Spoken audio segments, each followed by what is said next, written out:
Benar ya Tuhan, bahwa di dalam kekuatan-Mu kami berserah. Di dalam kekuatan-Mu kami percaya, dan kami tidak perlu takut di tengah-tengah dunia ini sebagai orang-orang yang percaya, yang mengikut Kristus Yesus sebagai Tuhan dan Juru Selamat kami. Kami tahu bahwa Engkau menyertai kami. Kami percaya janji-Mu bahwa Engkau pun bersemayam di dalam hidup kami. Engkaulah kekuatan kami, dan pada kesempatan ini kami rindu mendengarkan sabda Tuhan yang menuntun kami agar kami boleh menjadi anak-anak Tuhan yang bercahaya di tengah-tengah dunia ini. Terpuji nama-Mu, berkati hamba-Mu yang akan menyampaikan sabda-Mu. Tuhan, terangi dengan kuasa Roh Kudus-Mu, dan kami semua boleh diterangi oleh kuasa Roh Kudus-Mu. Firman-Mu boleh mengambil tempat di dalam hati kami, dan untuk kemuliaan nama Tuhan. Kami sambut firman Tuhan, di dalam nama Yesus kami berdoa. Amin. Silakan duduk kembali, Bapak Ibu, Saudara yang dikasihi dalam Tuhan.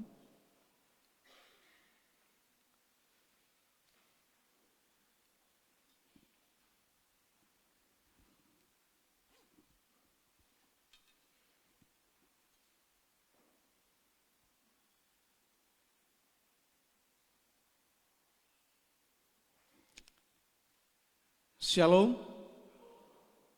Ya, puji Tuhan, pada pagi hari ini kita boleh bersama-sama beribadah dan mendengarkan sabda Tuhan.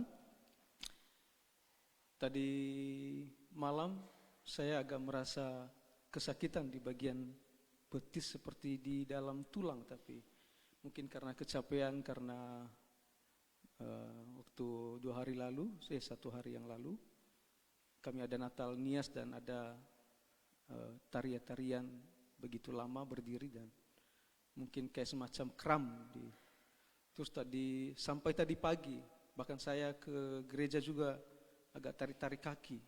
Nggak tahu apakah karena percampuran juga, saya pernah periksa diri dan ada asam urat karena kita makan daging wagyu hampir dalam setiap acara-acara. Ya, kita langsung membuka Alkitab kita di dalam Matius pasal yang ke-5.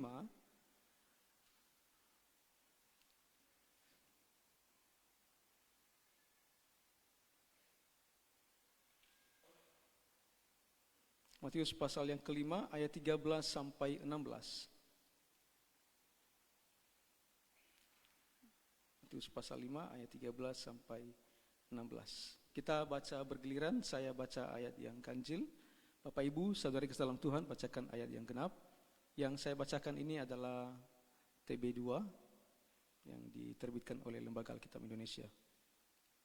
Judul perikop yang diberikan di sini adalah Garam Dunia dan Terang Dunia. Kamu adalah garam dunia. Jika garam itu menjadi tawar, dengan apakah ia diasingkan? Tidak ada lagi gunanya selain dibuang dan diinjak orang.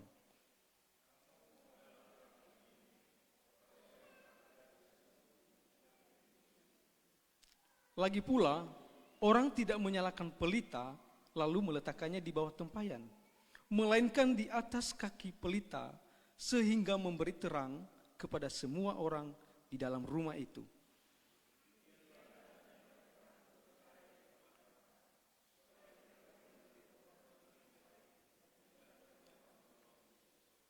Ya, puji kepada Tuhan atas pembacaan firman Tuhan pada pagi hari ini.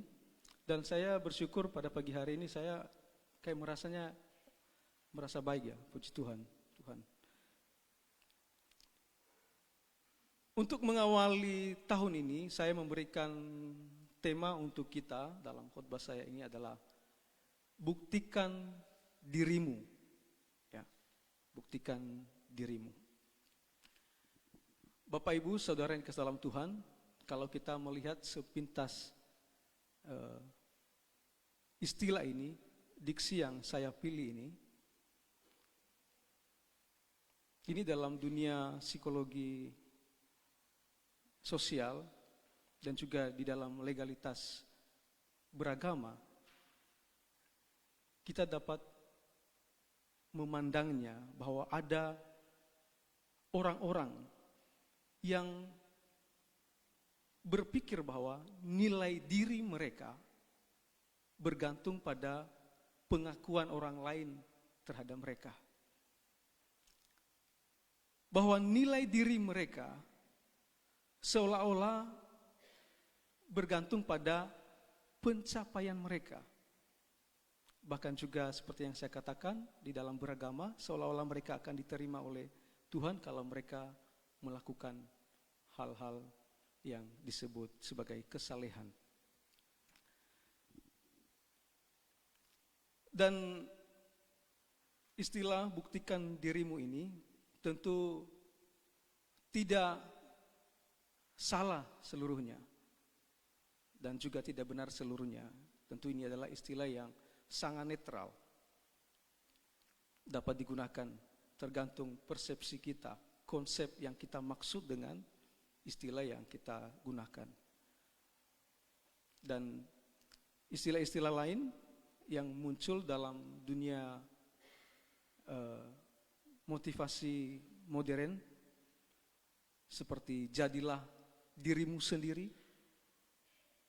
jadilah versi terbaikmu. Beberapa orang agak merasa curiga dengan istilah-istilah semacam itu ketika disampaikan di dalam mimbar-mimbar, tapi beberapa orang juga sangat suka menggunakan istilah-istilah itu di dalam mimbar gereja. Tentunya tidak salah sepenuhnya dan juga tidak benar sepenuhnya, tergantung bagaimana ia memaknai istilah atau konsep di dalam diksi itu. Tentu dalam konteks pengembangan diri, seperti potensi kita, talenta yang Tuhan berikan kepada kita, tanggung jawab kita, kita didorong untuk bertumbuh dan berfungsi secara optimal. Ini adalah selaras dengan prinsip Alkitabiah dan penata layanan hidup sebagai orang-orang yang percaya. Namun bahayanya kalau istilah-istilah seperti ini, jadilah versi terbaikmu, buktikan dirimu, itu terlepas dari dasar firman Tuhan. Bahayanya apa? Firman Tuhan katakan di dalam Efesus pasal 2 ayat 1, kamu dahulu sudah mati. Dan di dalam Yeremia pasal 17 ayat 9, hati itu dikatakan licik. Itu adalah natur, sifat, tabiat kita manusia secara umum.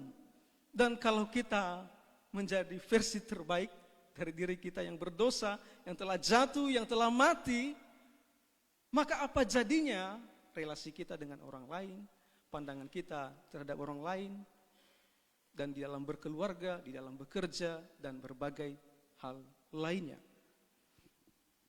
Tanpa terang firman Tuhan, manusia cenderung menilai dirinya berdasarkan standar dunia, pengalaman pribadi.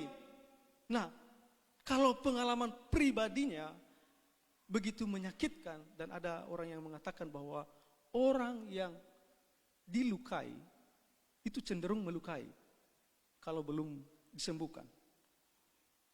Atau ambisi subjektivitasnya pada akhirnya akan menyesatkan arah hidup manusia kalau tidak dikuduskan oleh firman Tuhan, tidak didasari oleh firman Tuhan, tidak dimurnikan oleh firman Tuhan. Dan pada akhirnya kehidupan semacam itu akan membawa seseorang, mengarahkan seseorang untuk melawan Tuhan, melawan hukum-hukum Tuhan, menentang nilai-nilai hidup kekristenan yang dikehendaki oleh Tuhan.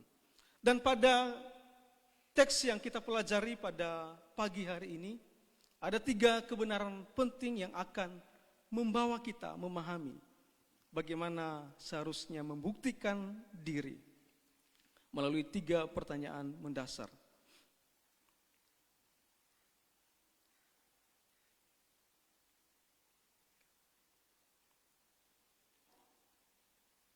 Pertanyaan pertama adalah, siapa dirimu? Dalam teks yang kita baca, Yesus berkata kepada murid-muridnya, ini adalah salah satu bagian dari khotbah Tuhan Yesus secara publik, namun secara khusus untuk komunitas murid-muridnya. Yesus berkata, kamu adalah garam dunia. Kamu adalah terang dunia. Dan ini bukan kalimat perintah, melainkan pernyataan identitas. Tuhan Yesus tidak berkata, jadilah terang. Saya tidak menolak istilah itu ketika orang-orang Kristen menggunakan hal itu ya. Tapi dalam porsi tertentu, dalam makna tertentu. Jadilah garam. Yesus tidak katakan itu, jadilah terang, jadilah garam. Yesus katakan adalah, kamu adalah garam dunia. Kamu adalah terang dunia. Ini adalah pernyataan identitas orang-orang yang percaya, orang-orang yang mengaku mengikut Kristus, orang-orang yang mengaku bahwa telah diselamatkan melalui pengorbanan Kristus Yesus. Jadi apa yang orang percaya lakukan, orang-orang Kristen lakukan, itu mengalir dari siapa diri mereka sesungguhnya.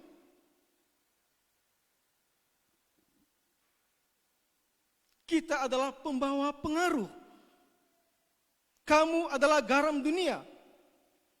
Dalam konteks dunia kuno, garam memiliki fungsi yang sangat vital. Ia memberi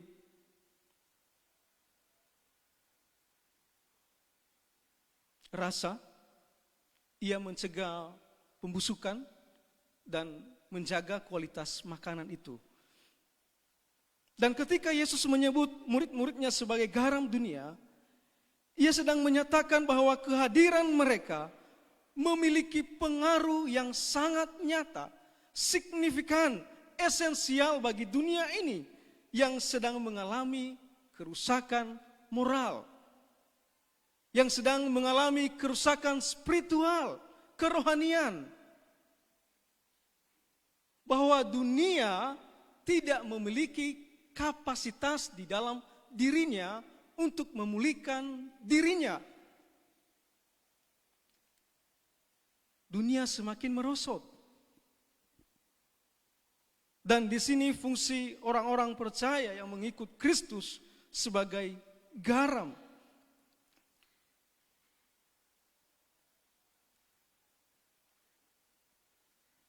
Mohon next. Pada zaman Yesus, garam bukan seperti garam halus yang kita kenal saat ini. Garam itu seringkali masih bercampur dengan mineral lain dan setelah digunakan berkali-kali dan akhirnya tinggal sebongkah batu. Ada next, minta tolong.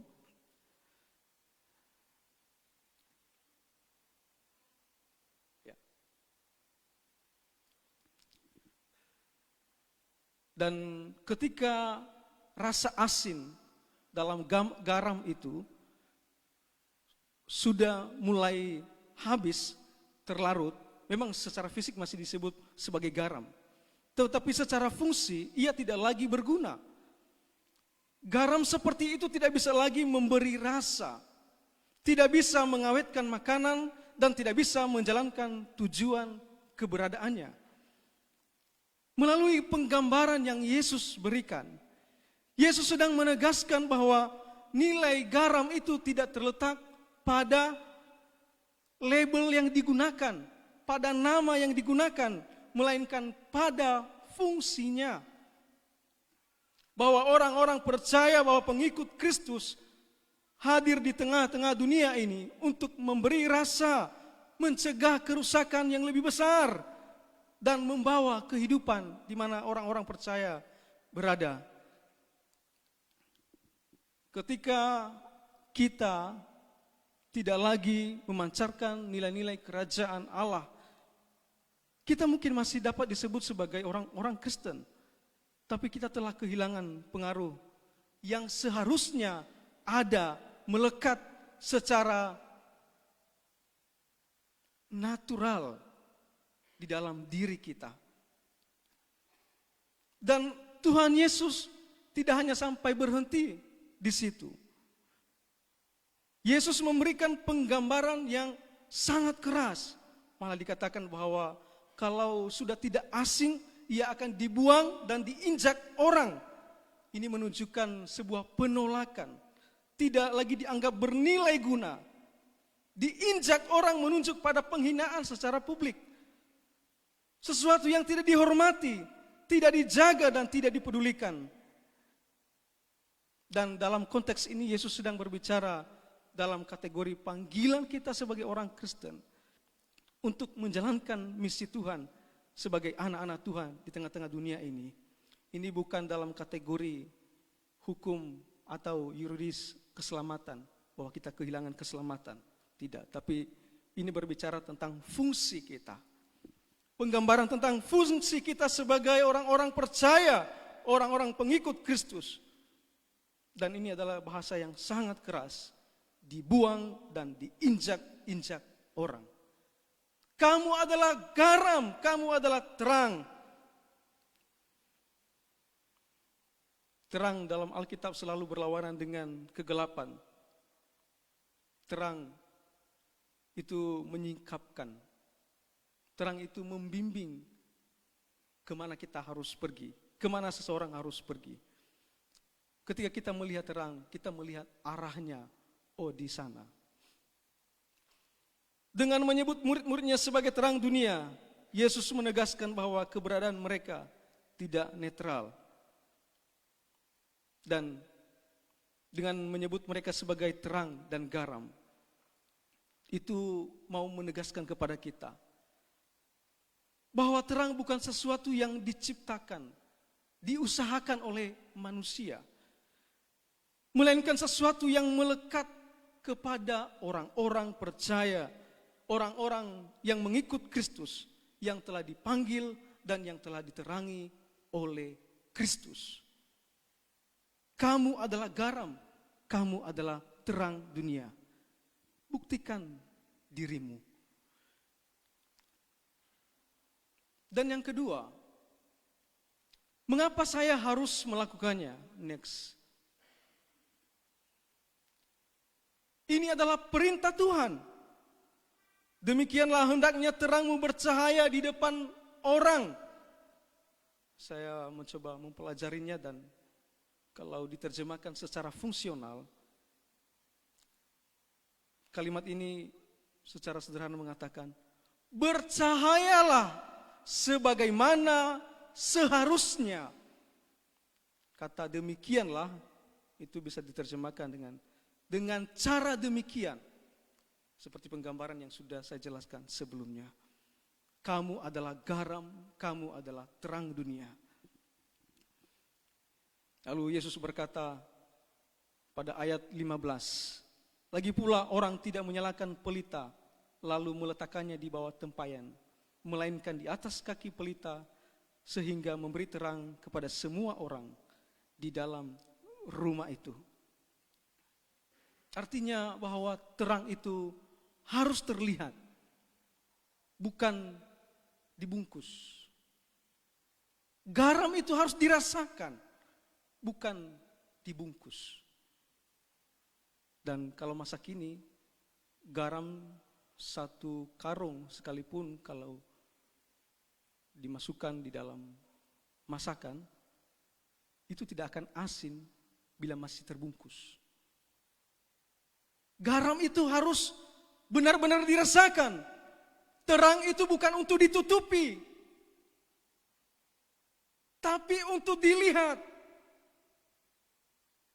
Dan Kristus dapat dilihat melalui kehidupan kita.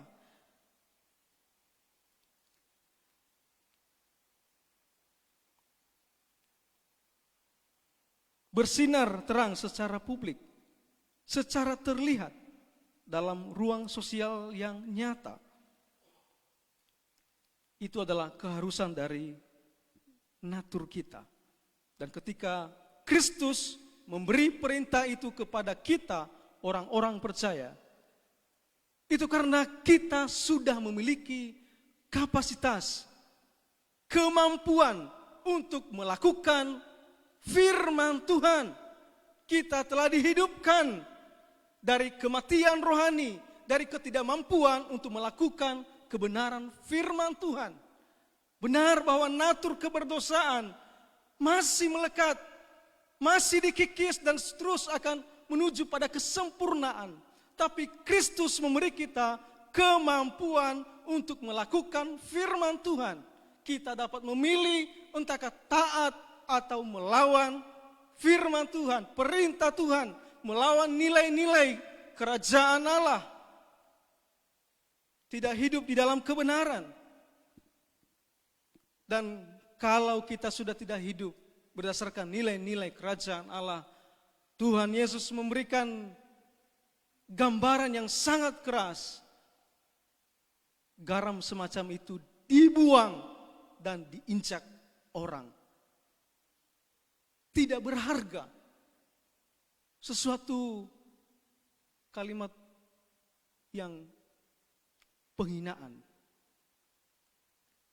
Dan tentunya ini Tuhan Yesus mau agar orang-orang yang mengikuti Dia terus berkobar-kobar, terus semangat, terus bangun untuk menjadi terang, untuk menjadi garam.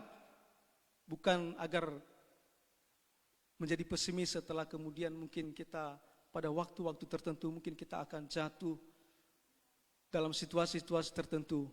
Namun ketika kita melihat Kristus yang telah mati untuk kita, kita punya kesempatan untuk senantiasa mengubah kehidupan kita, memperbaharui diri kita sesuai firman Tuhan. Kita mempunyai kemampuan untuk hal itu. Namun perintah Tuhan Yesus di sini begitu serius. Karena kehadiran kita sangat penting bagi dunia ini yang tidak mengenal kebenaran.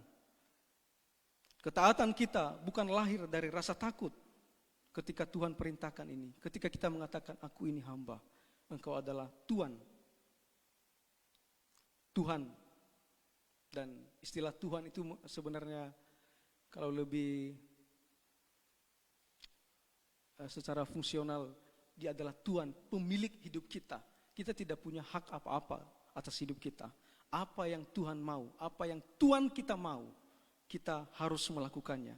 Dan ketika kita melakukan perintah Tuhan, bukan karena rasa takut, melainkan karena identitas yang telah ditegaskan oleh Kristus sendiri atas kita.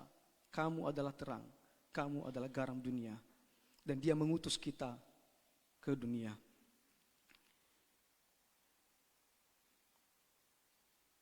Dan Yesus sendiri juga menegaskan kepada kita, memberi peringatan kepada kita, bahwa tidak semua juga orang akan menyukai terang. Jadi jangan pernah berusaha mau menyenangkan semua orang. Karena kita tidak dapat menyenangkan semua orang. Dan tidak semua orang yang bisa kita kenal juga mau menyenangkan kita. Kita hanya melakukan apa yang Tuhan perintahkan kepada kita. Yesus menegaskan bahwa murid-muridnya tidak dipanggil untuk bersembunyi atau menarik diri dari dunia atau mengubur iman mereka dalam ruang-ruang privat atau hanya dalam waktu-waktu ketika kita datang bergereja, khusyuk, berdoa. Tidak. Kehidupan orang-orang percaya harus terbuka, dapat dilihat, disaksikan. Kita dipanggil untuk hadir di tengah dunia dan terlihat melalui hidup yang memancarkan nilai kerajaan Allah. Next, yang ketiga, buktikan dirimu. Apa tujuan saya melakukannya? Nah, ini sangat penting. Memuliakan Tuhan. Yesus memberikan tujuan yang sangat jelas dan tegas. Ayat 16, demikianlah hendaknya terangmu bercahaya di depan orang, supaya mereka melihat perbuatanmu yang baik dan memuliakan Bapamu yang di sorga. Yesus memberikan tujuan yang sangat jelas dan tegas, supaya mereka melihat perbuatanmu yang baik dan memuliakan Bapamu di sorga. Melihat dari kata orao, melihat atau memperhatikan atau memahami perbuatanmu yang baik. Perbuatan itu merujuk kepada ekspresi hidup kita sehari-hari. Dan kata yang baik di sini itu berbeda dengan kata agathos. Ini di sini dia menggunakan kata kalos.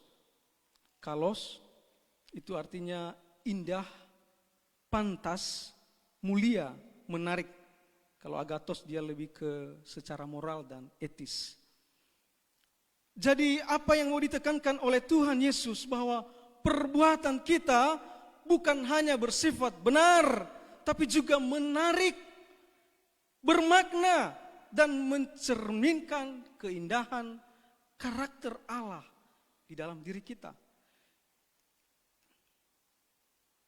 Ini bukan sekedar ketaatan legalistik seperti yang definisi yang keliru yang sebelumnya. Kita ingin membuktikan diri supaya bisa diterima. Bukan.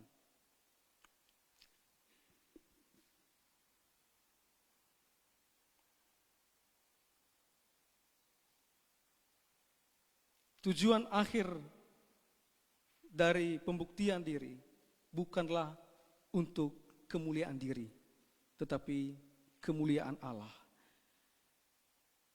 Harus bersinar, bukan untuk membangun reputasi diri. Dan kalaupun demikian terjadi hal yang demikian, itu hanya konsekuensi logis dari tindakan kita. Kita juga tidak dapat menolaknya. Itu hanya dampak, tapi itu bukan tujuan untuk bersinar. Tujuan untuk bersinar bukan untuk membangun reputasi diri, bukan untuk kemuliaan diri kita, tapi untuk kemuliaan Allah, supaya mereka bisa melihat keindahan karakter Allah di dalam diri kita, kekudusan Allah, keadilan Allah, kemurahan hati Allah, kasih Allah yang telah lahir, yang telah mengalir di dalam diri kita. Kesalehan seorang Kristen itu berbeda dengan moralitas humanistik yang hanya mengarah pada diri si pelaku, orang yang berbuat baik. Dalam iman Kristen, perbuatan baik bukan pusat, melainkan penunjuk arah. Jadi seolah-olah ia seperti jendela bagi orang-orang melihat Allah ada di sana. Melihat karakter Allah, melihat kekudusan Allah, melihat kemuliaan Allah. Ia tidak berhenti pada perbuatan baik, apalagi pada yang melakukan perbuatan baik itu. Dan ketika kita melakukan hal-hal yang bersifat saleh, hal yang baik, bukan untuk diri kita. Mengapa banyak orang kecewa melakukan hal yang diinginkan Tuhan? Karena dia berfokus pada dirinya. Dan ketika ia tidak memperoleh apa yang menjadi tujuan hidupnya, dan ia berhenti untuk melakukan apa yang seharusnya, apa yang sebaiknya dilakukan, karena itu memang indah, itu menarik. Tapi kalau kita tahu bahwa ini memang barang yang menarik yang saya lakukan ini, barang yang sangat indah, barang yang sangat mewah dan disukai oleh Tuhan, maka saya melakukannya untuk mencegah kerusakan yang lebih besar, entahkah di dalam perusahaan, lingkungan, rumah tangga, pekerjaan, pendidikan, dan dimanapun.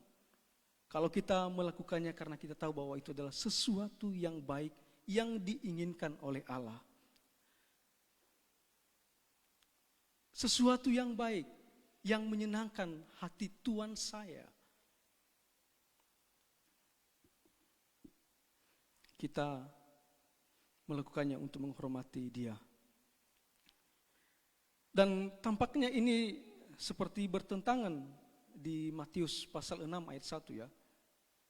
Kelihatannya, ingatlah, jangan kamu melakukan kewajiban agamamu di hadapan orang, supaya dilihat mereka.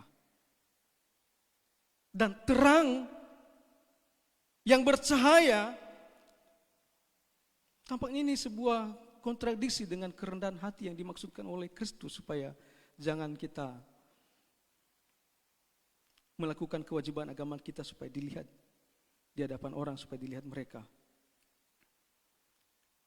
Tapi tidak. Ini bukan sebuah kontradiksi.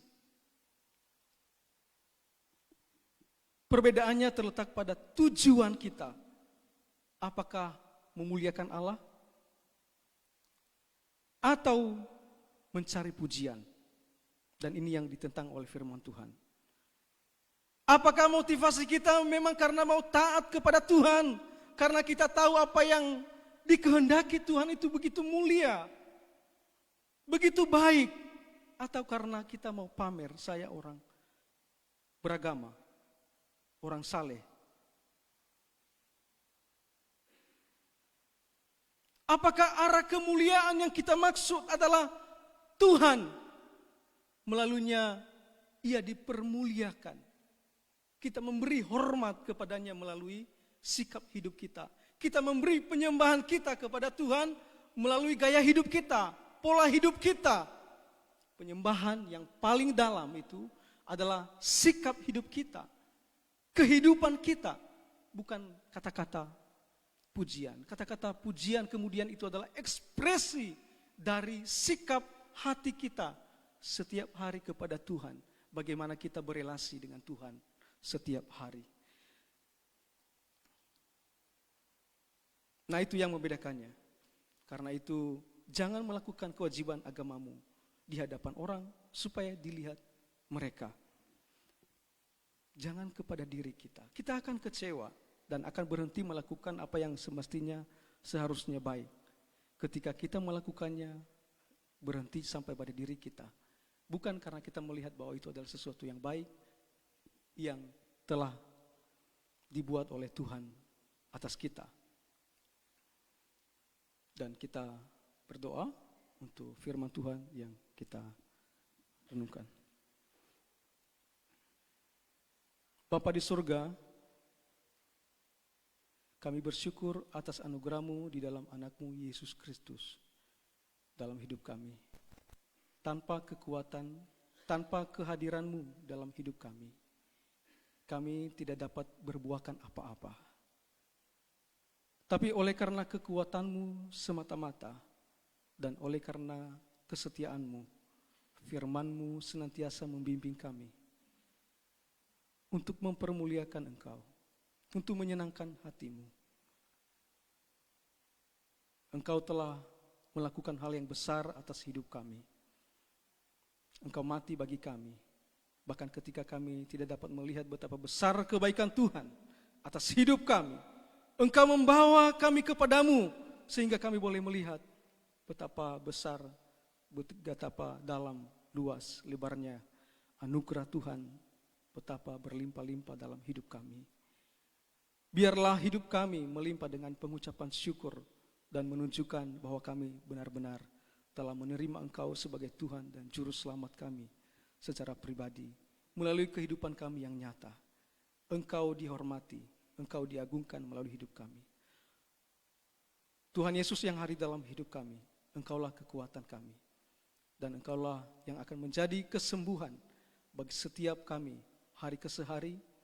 Engkau memulihkan kehidupan kami, baik secara fisik maupun secara rohani, maupun dalam kehidupan pengalaman kami sehari-hari. Tuhanlah penolong kami. Terpujilah nama Tuhan. Dalam nama Yesus kami berdoa. Amin.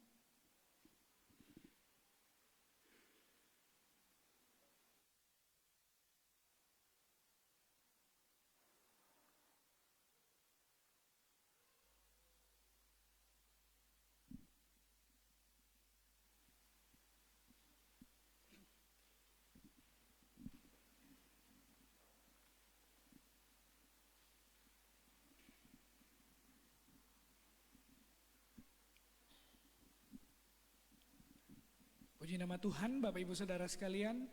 Demikianlah firman Tuhan yang telah kita dengarkan. Kiranya itu boleh tertinggal dalam hati kita dan kita senantiasa boleh menjadi pelaku-pelaku firman dengan terus memancarkan terang kasih Kristus di dalam hidup kita, dalam perbuatan baik, sehingga ketika orang melihat